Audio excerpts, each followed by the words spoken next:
안녕하십니까.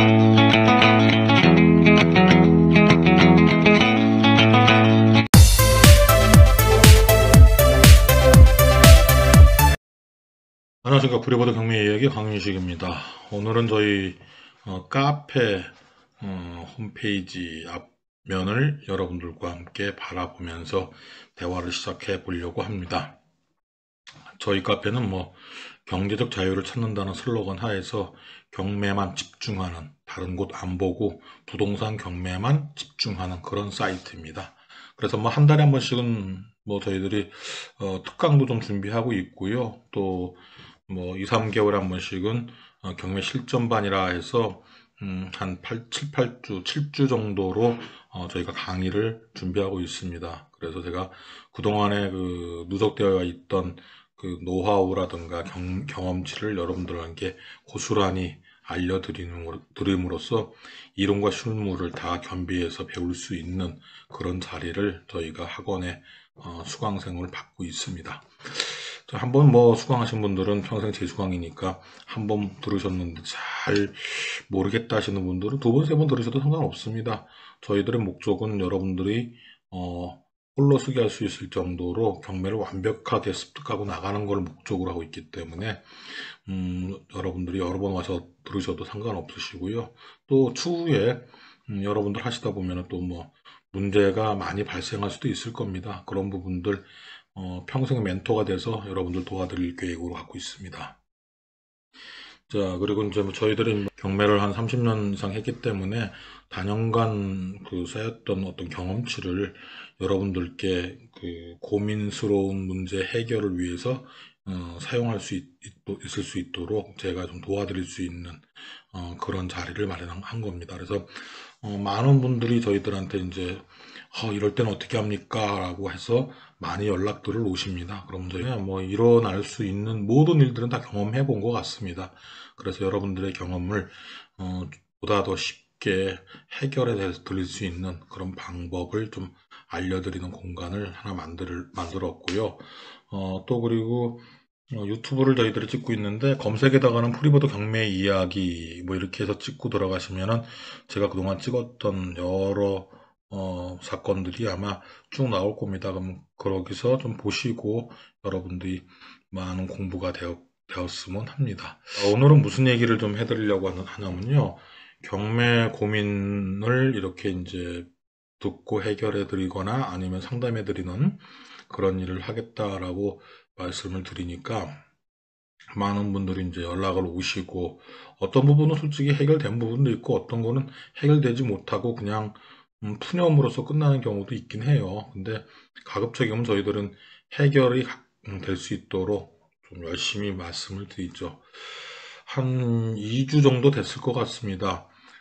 경남 창원 쪽인데 한 분이 다가구 주택을 낙찰받았던 모양이에요. 그래서 그 다가구 주택이 여러 가구가 있고 하니까 집에 들어가 보지는 못했고 외부로 봤을 때 괜찮다라는 그런 생각에 낙찰받기로 마음을 먹고 입찰에 응하셔서 아주 근소한 차로 또 1등을 하셔서 최고가 매수인이 되고 대금을 완납하였습니다. 그래서 완납을 하고 그 집을 딱 방문을 했는데 이분이 이제 막 황당했던 거죠. 황당했던 거. 왜 황당했냐 하면은 이 집이 이 정도로 기울어졌던 모양이에요. 이게 수평을 좀 잡은 건데 파란 불빛이 초록색 불빛이 지금 수평인데 상당히 많이 기울어졌죠.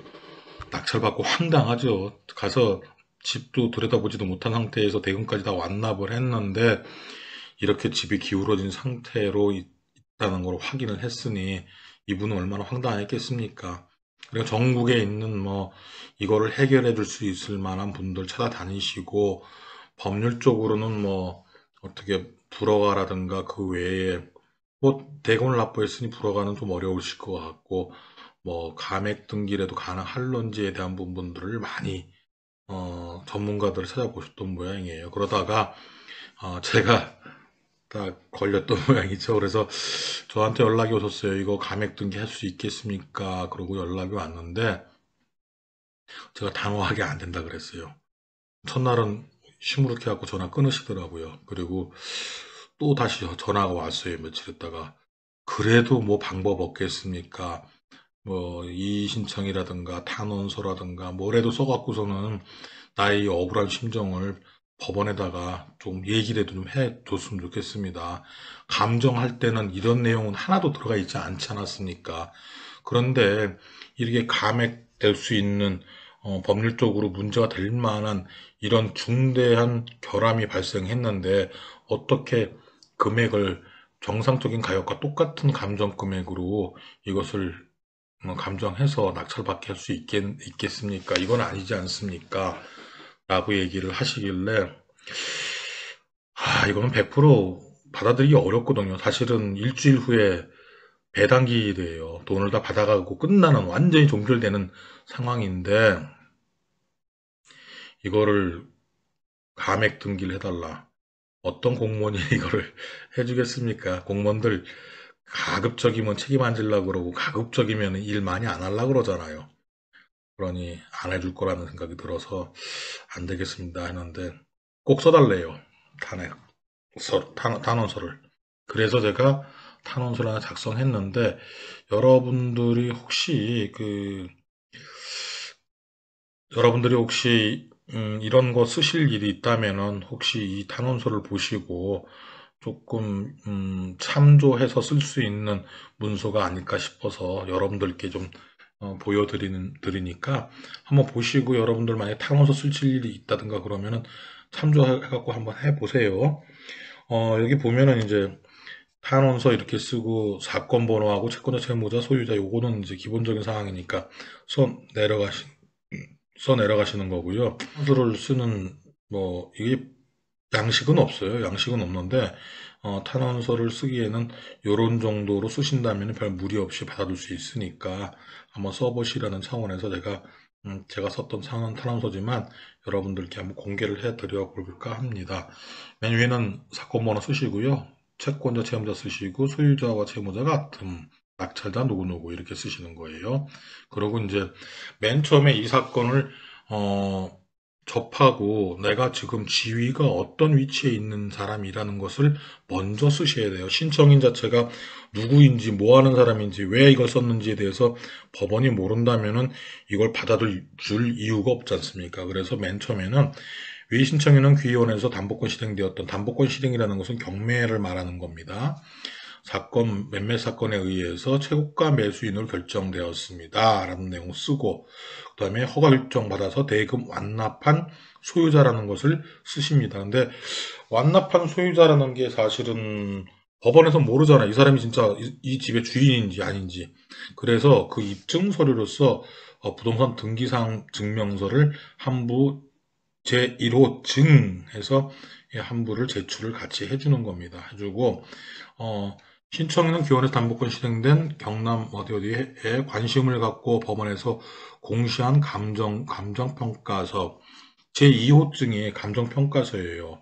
이게 왜 그러냐면은 감정평가서상에 지금 이 집이 기울었다는 내용이 전혀 나와 있지 않기 때문에 이것은 문제가 있는 감정이었다는 것을 문제화시키기 위해서 제가 감정평가서를 제2호증으로 이렇게 넣은 겁니다.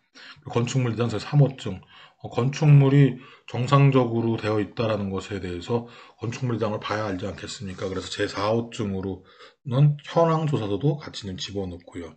그래서 응찰자가 면밀하게 부동산 실태조사를 하기에는 한계가 있었기 때문에 실태조사를 명한 감정평가기관과 집행관, 행정기관의 조서를 토대로 응찰할 수밖에 없습니다. 지금 위에다가는 제가 이렇게 법원으로부터 공신력 있는 기관으로부터 작성된 서류를 받아보았고 나는 이 서류를 토대로 해서 입찰에 응할 수밖에 없다라는 내가 직접 다니면서 이걸 실태를 조사할 수는 없기 때문에 법원의 서류를 100% 신뢰하고 입찰에 들어갈 수뿐이 없다라는 부분을 제가 어필을 한 거죠. 그리고 그 다음번에는요. 선순위 임차인에 대한 권리 분석은 행정기관 서류의 세대 열람이 가능하기 때문에 응찰자라면 누구나도 열람할 수 있습니다. 그러니까 귀책의 사유, 당신이 응찰자로서 건물에 대해서 다 조사해야 할 의무가 있음에 불구하고 하지 않았다라는 것을 저쪽에서 법원 쪽에서 생각하고 말할 수 있기 때문에 우리가 할 수 있는 거라고는 서류상에 볼 수 있는 세대 열람 정도만 저희들이 볼 수 있는 정도가 되겠습니다라는 것을 여기다가 써놓은 거죠. 그러나 건물의 하자는 점유자의 허락 없이 응찰자가 조사했다는 것은 불가능한 일입니다. 단지 법원에서 조사된 서류를 토대로 응찰할 수밖에 없다라는 거. 그리고 응찰자였던 신청자는 여러 번 탐문조사에서 해당 부동산을 외관으로 살펴보았으나 별다른 문제점을 발견할 수 없었다는 점. 이런 것들을 다 제가 썼다는 거는 쓴 이유는 제가 할 수 있는 방법 내에서는 최선을 다해서 이 물건을 조사했다라는 내용을 쓴 거고, 그다음 대금 완납하고 점유자를 만나서 부동산을 인도받아 개문하여서 살펴보았다. 여기서부터 이제 문제가 발생하는 거죠. 근데 채무자가 일반적으로 매각이 안 되니까 이거를 경매라는 쪽으로 가면은 내부는 볼 수 없고 기울어진 거에 대해서 조사할 수 없기 때문에 그냥 정상적인 물건으로 매각이 될 수 있겠구나라는 생각을 하지 않았는가 하는 의심이 간다는 겁니다.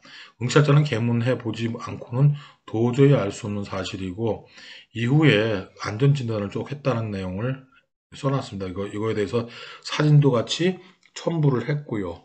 그렇게 해서 제가 어떤 내용을 썼냐 하면은, 여기에 지금 보면은 감정평가서나 현황조사서나 건물 바닥에 치마가 기울어진 내용에 대해서 조서에는 전혀 언급이 되어 있지 않다라는 내용을 썼습니다. 근데 이 조서에 보면은 왜 이런 내용이 중요하냐면요. 민사집행법 82조 1항과 2항을 보면은 감정평가서는 집에 들어가서 그런 거를 조사해야만 한다는 내용이 명시가 되어 있어요. 그럼에도 불구하고 이것을 조사서상에 기재하지 않았다는 것은 법원에 중대한 실수가 있었다라고 저는 보는 거죠. 그리고 건물 실태 조사에서 조사관의 부주의로 건물의 중대한 흠결을 조사서에 누락하였고, 이런 사실을 모른 채 응찰자가 낙찰을 받았다면 선의의 피해를 입은 낙찰자에게 추후 건물 치마 보강을 위한 비용을 낙찰 가격에서 감액해 줘야 하지 않을까 생각합니다. 사실은 이게 요구 상황이에요. 이 부분이. 지금 이렇게 물건이 중대한 결함이 발생했는데 이것을 갖다가 보강공사를 하려고 그러면 돈이 들어가는데 낙찰 대금을 다 받을 거냐 이거죠. 받지 말아라. 좀 이 부분은 빼달라 그런 얘기입니다. 이렇게 썼고, 그다음에 만약에 현장 조사 당시에 기울음이 없는 정상적인 건물이었고 경매 개시 결정 이후에 조금씩 심화되어 낙찰자가 인도받는 시점에서 이처럼 엄청난 하자로 감지되었다면 민사집행법 96조 1항에 의거 경매 절차를 취소해야 한다고 생각합니다. 그러니까 낙찰 받고 난 이후에 인수부담해야 할 권리가 새롭게 발생한다면 낙찰자에게 경매를 취하를 시키는 것이, 불허가를 내거나 취하를 시키는 것이 맞다라는 내용이 또 뒤에 들어간 거예요, 제가. 그러니까 그 부분을 조사하는 사람이 정상적으로 조사를 했는데 조사를 해갖고 조사에 기울어진 부분을 표시하지 않았다면, 조사에 넣지 않았다면은 그 부분에 대한 부분을 비용으로 감액 보상하라는 내용, 아니면은 처음은 몰랐는데 이게 경매가 한 1년 정도 진행되다 보니까 그 이후로 계속 하자가 발생해서 이렇게 엄청나게 기울은 상황이 벌어졌다면 경매는 취하해야 한다는 내용. 이쪽으로도 가도 안 되고 저쪽으로 가도 안 된다는 얘기예요. 그래서 두 쪽 전부 다가 법원의 실수라는 얘기죠. 그래서 배당기일이 지정된 이 상황에서 경매를 원점으로 돌릴 수는 없고 저희들이 돌릴 수는 없습니다라는 내용을 썼고요. 그 다음에 이제 이 법에 심판하시는 분도 인간인지라 괜히 시비 걸고 따지고 덤벼들면은 잘 해줄 것도 안 해줘요. 그래서 뒷부분에 이런 내용을 썼습니다. 전 소유자나 조사관에게 시시비비를 따지자고 함은 아닙니다. 낙찰자가 완벽한 조사를 하지 못한 실수에 대해서 책임 회피하고자 함도 아닙니다. 매각 대금을 내고 하고자 함도 아닙니다. 입찰 준비 중에는 절대로 알 수 없는 중대한 결함을 소유권 이전 이후 대금 납부했다는 얘기도, 납부한 이유란 얘기죠. 뒤늦게 알게 되어 비용 부담의 충격에 밤잠을 설치고 있습니다. 보강공사를 한다고 해서 정상화될지 모르겠습니다. 굉장히 중대한 결함이란 얘기죠. 이 부동산을 정상화시키기 위해서 거액의 자금이 들어가야 하는데 보강공사 자금을 매각대금 감액으로 지원해 주신다면 주셨으면 하는 간곡한 마음에 탄원서를 제출합니다. 이런 내용으로 탄원서를 썼어요. 23일이면 다음 주 아마 화요일 정도 될 것 같은데요. 안 될 것 같아요. 안 될 것 같긴 한데 그래도 이거 내려 보냈더니 여기 낙찰 받으신 분은 제출하고 와서 마음은 그래도 시원하다 하시더라고요. 경매하다 보면 이런저런 일들이 참 많이 벌어집니다.